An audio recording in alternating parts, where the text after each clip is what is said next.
Underage drinking in New Jersey is, unfortunately, a very significant problem. To me, one of the most troubling things is the fact that we're talking about children here.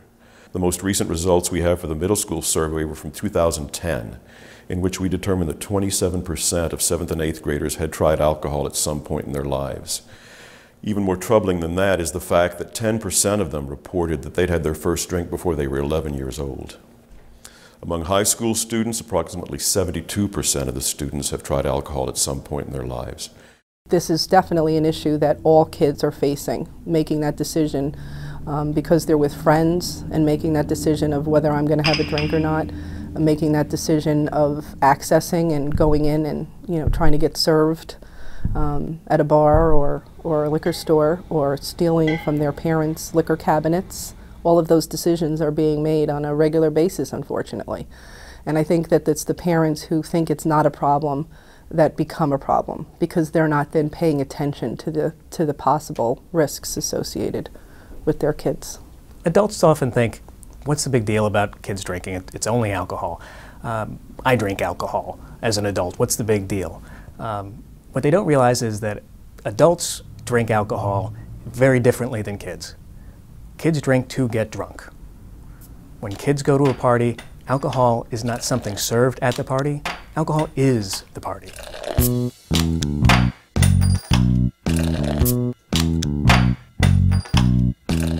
There is no community within New Jersey where underage drinking is not a concern. It is promoted through the media. It is accepted by families and in social circles as the thing to do. How many people do we know who won't celebrate without having a drink first? And children learn that very early, and so it becomes the what is expected. There's the rite of passage, and that's our job to change those social norms, to be not accepting of youth use of alcohol. I think in terms of ease of access, it's very interesting. There's a disconnect between what youth are reporting in terms of drinking in homes and what parents perceive in terms of that behavior. Because 4 and 5 parents are saying, that's not happening in my house. Yet teens are reporting 4 and 5. Yes, I have consumed alcohol in a friend's home with parents up on the first floor. Many times parents think that it's not my kid. It's not going to happen to my kid. But unfortunately, perhaps it's not happening to your child per se, but the children that they're in school with, they have influence. And it really is a ripple effect throughout the community. And I think the question is that we need to ask is, do you want to live in a community that accepts underage drinking as a norm? Underage drinking is a problem in every community. And the prevalence rates, the number of youth and parents who are allowing it to happen is in every county, in every community, and there's not one of them where underage drinking is not a significant concern, whether it be around the consequences that happen as a result of underage drinking, but also it's a consequence that puts kids at great risk for so many other behaviors.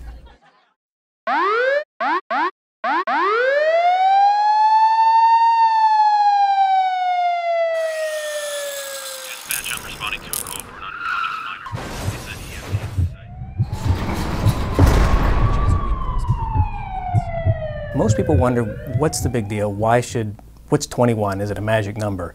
What we do know from research is that the brain is still developing into the early 20s. If someone starts to drink at an earlier age, they set themselves up for problems later in life. For instance, if a person starts drinking before the age of 15, they've got a 40% chance of developing alcoholism or alcohol dependence later in life. If a person waits until they're 21, the risk drops to about 10%. The main health consequences to youth who engage in underage drinking are, unfortunately, accidental death. And alcohol actually contributes to the top 3 causes of death for people under 21, and that would be motor vehicle crashes, homicides, and suicides. Many parents think that it is okay, it is better for their kids, or even the neighborhood kids, to drink in their home if they just take the keys. And that's good, because we don't want there to be drinking and driving. But drinking and driving is only one small part of the problem. People drink because it lowers their inhibitions. It's a social lubricant.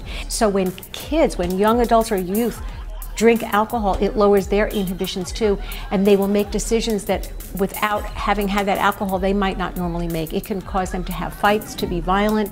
It can cause unwanted sexual behavior. They can take drugs that they would normally say no to, but when under the influence of alcohol, their ability to make those decisions is not what it should be. It's hampered. And that's one of the reasons why we tell parents it's so important that you don't just think about the keys. When parents give alcohol to their children or to their children's friends, they have to understand that there are going to be consequences from that action. Some of those consequences can be deadly. The parents or their friends can face criminal prosecution. If people die, you can face jail time in addition to significant civil penalties. You could lose your house, you could lose your savings, you could lose, you could lose everything. Making parents and other adults aware of this danger is one of our most difficult tasks. Because people think that alcohol is either a rite of passage to adulthood or that since it's legal, why should we allow the legislature to decide at what age people can drink and they can't drink? The problem is that they don't look at the larger picture. They're not seeing the truth in the alcohol dependency that can develop. And so therefore, what we really need to do is not just educate the kids that it's a bad choice to be consuming alcohol at a young age. We need to get to the adults, to the parents, to the guardians, to the older siblings. Those are the ones that really need to understand that they're taking a tremendous leap in irresponsible behavior by thinking that they know best without looking at the facts.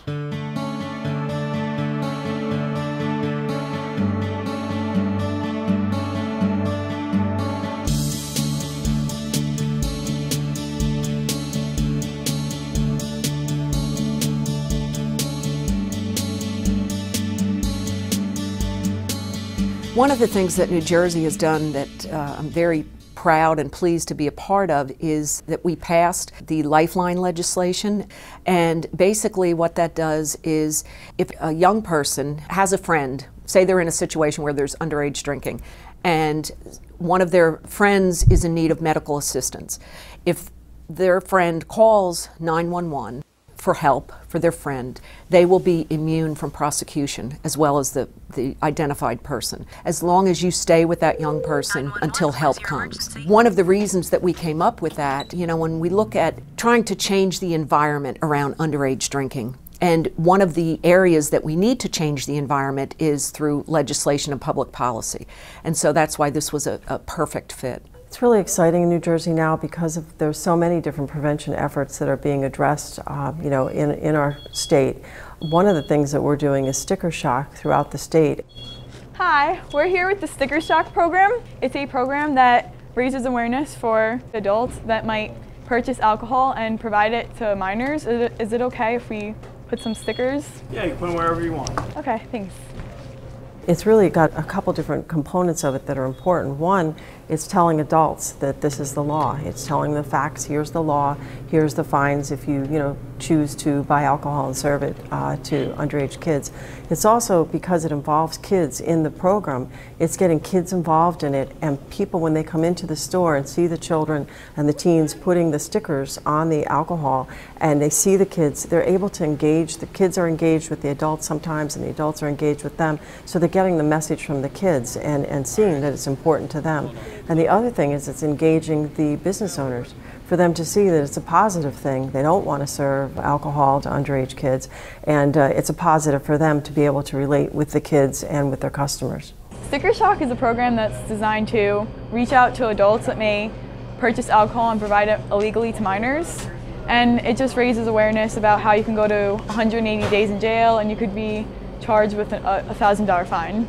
Parents need to know drinking is very bad for kids, and by giving it to them, you're making them think that they could drink on their own. The whole idea is to make people who are above the legal age to purchase alcohol aware of the dangers, not only to the underage people that they may distribute that alcohol to, but also to the personal consequences. It is a crime to make available or to distribute alcohol to a person underage who is not directly related to that person as a guardian. So people may not understand that they not only put the child at risk, but they're putting themselves at great risk as well. And that's what Sticker Shock is designed to do. The programs that are most effective in the community to reduce underage drinking have so much to do with the number of people and different groups that are involved in the process. So we found that working with peer leaders in a school and educating them about things like the 911 Lifeline legislation, what youth need to look for in order to identify whether there is a friend of theirs who's in a medical emergency related to the use of alcohol. When youth can take that message and have a conversation with other students about it, that message gets heard loud and clear.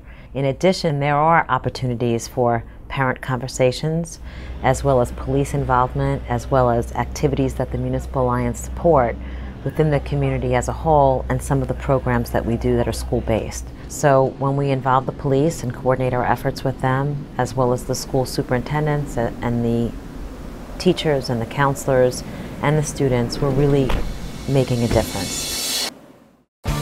Parents should get involved with their youth, or with the youth in general, to understand that drinking alcohol under the age is not only a crime, but detrimental to the child's health, but the responsibility falls on the parent. And because they're juveniles, the law will then come after the adult who has supplied the alcohol or supplied the place for them to drink and have a party. And it would behoove them to act responsible, because the initial fact is we want our children to watch how we act, and the responsibility will fall on us as adults.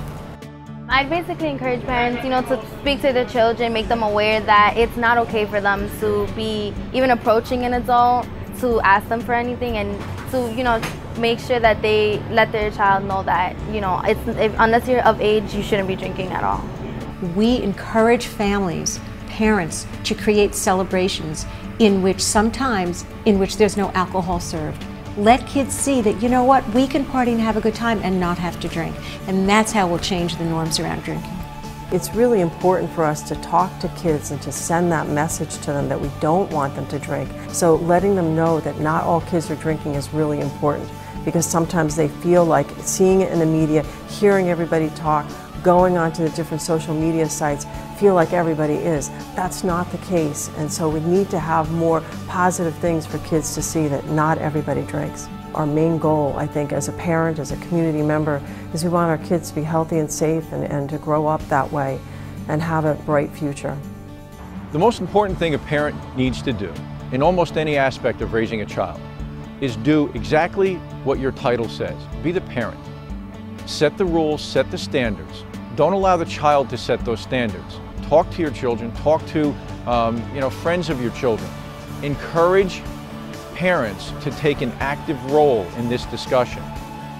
I would hope that in the future we can come to a place with underage drinking as we've come to with smoking, where the norms change and where people get on board, and it's not just one segment of a population that's providing education, but that with all of us working together, we really can create a shift where young people can make safe, smart decisions about drinking.